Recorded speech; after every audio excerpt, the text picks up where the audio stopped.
brought to you by Silver Pumps. Top quality और consistent performance के लिए सिर्फ सिल्वर पंप्स नाम याद रखना। तो हम लड़ाकू कौम के लोग हैं। रिहर्सल किया हुआ है। केंद्र सरकार अगर हथियार दे दे तो जितने आतंकवादी पाकिस्तान में घुस के मारेंगे।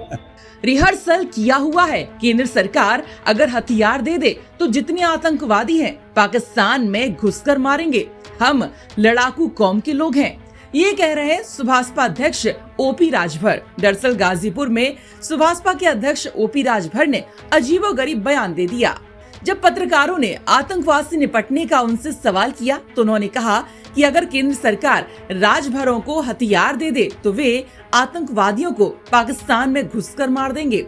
उन्होंने कहा कि राजभर जाति ने मुगलों और अंग्रेजों से लड़ाई में बढ़ चढ़कर हिस्सा लिया। उन्होंने दावा किया कि वे लड़ाकू कौम के लोग हैं। उन्होंने ये तक कहा कि अंग्रेजों ने उनकी जाति को क्रिमिनल कास्ट में रखा और संविधान में भी ऐसा ही लिखा गया।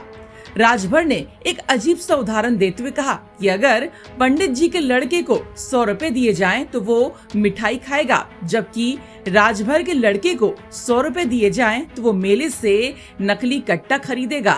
मुगलों से लड़ाई लड़ने में राजभर जाति का बढ़ चढ़ के हिस्सा लिया। अंग्रेजों से लड़ने के लिए बढ़ चढ़ के हिस्सा लिया। इस नाते अंग्रेजों ने हम लोग राजभर जाति को क्रिमिनल कास्ट में रखा, संविधान में क्रिमिनल कास्ट में लिख दिया। तो हम लड़ाकू कौम के लोग हैं। तो ये देखिए, उदाहरण मैं आपको बता दूं, पंडित जी के लड़के को और राजभर के दो लड़के, दो जाति के, पंडित जी के लड़के को 100 रुपया दीजिए, 100 रुपया राजभर जी को। तो पंडित जी का लड़का मेला में जाएगा तो रसगुल्ला, चमचम, रसमलाई खाएगा। राजभर का लड़का जाता है तो वो नकली कट्टा खोज के खरीदता है और नकली काग। रिहर्सल किया हुआ है। केंद्र सरकार अगर हथियार दे दे तो जितने आतंकवादी पाकिस्तान में घुस के मारेंगे।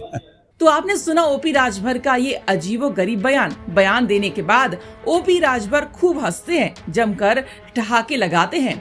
रिहर्सल किया हुआ है। केंद्र सरकार अगर हथियार दे दे तो जितने आतंकवादी पाकिस्तान में घुस के मारेंगे।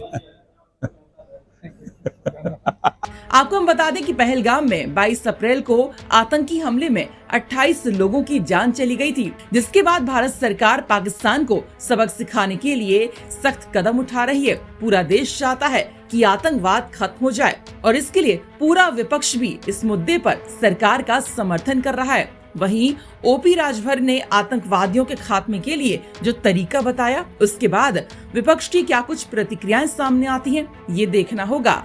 गाजीपुर से विनय कुमार की रिपोर्ट।